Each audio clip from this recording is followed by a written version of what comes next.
विश्वसनीय लोग हैं। इस यूजीसी रोल बैक के आंदोलन में सबसे बड़ी भूमिका किसी की होगी तो इस ग्वालियर की धरती की होगी, ग्वालियर की धरती की। और साथियों, आप पूरा विश्वास रखिए, 8 मार्च से पहले, 8 मार्च का आंदोलन तय है, मुझे पूरा विश्वास है कि 8 मार्च के पहले ही मोदी घुटने नहीं टेक दिए तो फिर कहना, और घुटने नहीं टेके। मैंने फिर कहा है कि इस बार के 8 मार्च के आंदोलन में या तो यूजीसी रोल बैक होगा या तो मोदी रोल बैक होगा।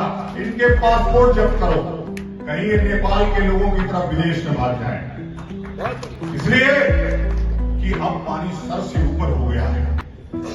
मैं कहता हूं, आंधिया आओ लहू में ज्वार को पैदा करो, कंठ में क्रंदन नहीं हुंकार को पैदा करो, कुरुक्षेत्र में समय की भूमिका सजने लगी पार, एक बार पुनः गांडीव में टंकार को पैदा करो। आरएसएस ने तमाम अपने प्रचारकों को भगवा दे करके साधु बना के घुमा रही है, तो जो भाजपा का प्रचारक होगा वो साधु नहीं है, यही कालनेमी है। सर्वाधिक SC/ST एक्ट के मुकदमे इस देश में ओबीसी के ऊपर है, ओबीसी को इसमें संरक्षित कर दिया गया।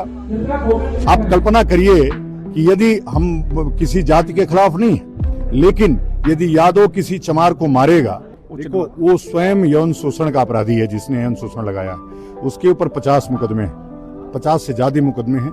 वो हिस्ट्री सीटर है, गो हत्यारा है, और राम भद्राचार्य के सारे शिष्य ऐसे ही हैं।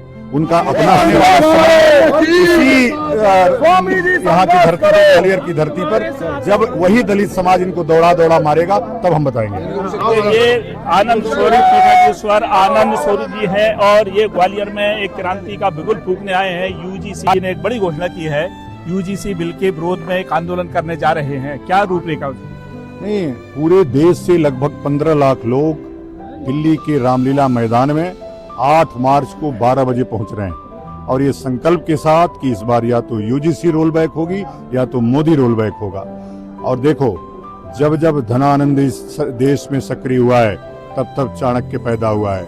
जब जब इस देश में औरंगजेब सक्रिय हुआ है, तब तब शिवाजी आए हैं। ये जो समय है वो चाणक्य का है। ये धनानंद की जो अति है, उसका समूल नाश होने वाला है। रामलीला मैदान उसका गवाह बनेगा। यूजीसी बिल इतना, उसमें क्या विसंगति है कि आपको सवर्ण समाज को विरोध करना पड़ रहा है? नहीं, विसंगति नहीं। देखो, 2-3 चीजें उसमें हैं। एक तो इसमें ये है कि यदि कोई व्यक्ति एप्लीकेशन दे दिया, जैसे ही एप्लीकेशन देगा वैसे ही उसका प्रवेश निरस्त हो जाएगा, जिसके खिलाफ देगा। दूसरा ये है कि यदि यह गलत पाया गया कि एप्लीकेशन इसने विद्वेष बस दिया है, उसके ऊपर कोई कार्रवाई नहीं होगी। तीसरा, सर्वाधिक SC/ST एक्ट के मुकदमे इस देश में ओबीसी के ऊपर है, ओबीसी को इसमें संरक्षित कर दिया गया। आप कल्पना करिए कि यदि हम किसी जाति के खिलाफ नहीं, लेकिन यदि यादव किसी चमार को मारेगा, तो क्या उसके ऊपर कोई कार्रवाई होगी? नहीं, इसलिए कि यह संरक्षित है। तो यह आंदोलन केवल सवर्णों के लिए नहीं है, यह आंदोलन दलितों के संरक्षण के लिए भी है। हम सबके लिए काम कर रहे हैं, और कम से कम जब हिंदू समाज न बटे, इसका प्रयास सदा से होता रहा है। राजनीतिक लोग बांटने का काम करते हैं, संत जोड़ने का काम करते हैं। तो मैं इस हिंदू समाज की एकता के लिए निकला हूं कि हिंदू समाज, ब्राह्मण, क्षत्रिय, वैश्य, शूद्र, ये 4 भाई हैं हमारे, और चारों हम एक मुट्ठी में एक साथ होकर के इस देश में रहेंगे। क्या सवर्णों को, जो दलित है, उनको अभी तक न्याय मिल पाया है, जितनी उनकी संख्या है, जैसे बात आती है? देखिए, न्याय तो जब तक ये समय रहेगा ना, जब तक राजनीति रहेगी, तब तक किसी को न्याय नहीं मिल पाएगा। ये राजनीति नहीं थी, सबको बराबर न्याय मिलता था। ये कहीं कुछ नहीं था, हम सब मिलकर के देश को आजाद किए। कोई इसमें ऊंच नीच, छोटा बड़ा नहीं था। लेकिन ये राजनेता खाइयां पैदा करते हैं, बोलते हैं कि आपके साथ अन्याय हो रहा है, जबरदस्ती आपके साथ अन्याय हो रहा है। तो ये सब राजकाज है, और ये ऐसा राजकाज जो अन्यायी राजकाज रहेगा, तो लोगों को बनाता रहेगा, एक पक्ष को जन्मना अपराधी बताता रहेगा और एक को पीड़ित बताता रहेगा। जैसे आपने कहा कि साधु संत जोड़ने का काम करते हैं, तो राम भद्राचार्य और अभिमुक्तेश्वर आनंद में जो चल रहा है विवाद, कहाँ तक उनपे यौन शोषण का भी आरोप लगा दिया राम भद्राचार्य के शिष्य ने, उसको कहाँ तक? देखो, वो स्वयं यौन शोषण का अपराधी है, जिसने यौन शोषण लगाया है, उसके ऊपर 50 मुकदमे हैं, 50 से ज्यादा मुकदमे हैं। वो हिस्ट्री सीटर है, गो हत्यारा है, और राम भद्राचार्य के सारे शिष्य ऐसे ही। उनका अपना सगा शिष्य जो उत्तराधिकारी है वो भी यौन शोषण के अपराध में जेल जा चुका, 1 साल जेल से निकला तब उसका अभिषेक हुआ। तो रामभद्राचार्य की भी वही कहानी है। देखो इस देश में हमारे शास्त्र में यह वर्जित है, अगर कोई खंडित ब्राह्मण है तो उससे पूजा नहीं कराना चाहिए, विकलांग ब्राह्मण से पूजा नहीं कराना चाहिए, वो पूजित नहीं हो सकता है, क्योंकि वह जब वर्ण होता है उसका तो वर्ण हमेशा अखंड व्यक्ति को करना चाहिए। हमारे यहाँ खंडित मूर्तियों की पूजा नहीं होती है। रामभद्राचार्य सर्वांग संपन्न नहीं है, भगवान ने उनको इस लायक नहीं बनाया कि उनको आचार्य बनना चाहिए। जबरदस्ती स्वघोषित आचार्य हैं।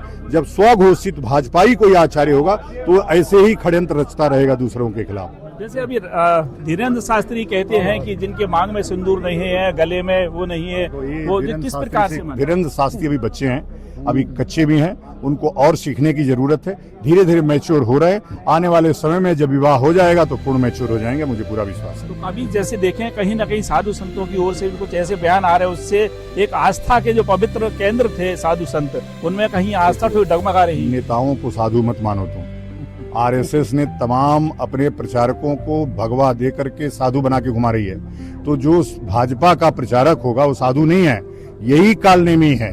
तो आप पहचानो, आप हनुमान बनो और मुष्टि का प्रहार करो कि असली साधु कौन है। असली साधु कौन है? वो है सर्वभूत हिते रतः इति साधु, जो सदा दूसरों की भलाई में लगा रहे, वही साधु है। जो अपने राजनीति की बात करे वो साधु नहीं हो सकता। जैसे वो कहते हैं दामोदर यादव जो बयानबाजी कर रहे हैं, पाखंड बात कर रहे हैं। अभी दामोदर का समय पूरा होने वाला है। दामोदर आने वाला समय इसी यहाँ की धरती पर, ग्वालियर की धरती पर, जब वही दलित समाज इनको दौड़ा दौड़ा मारेगा तब हम बताएंगे।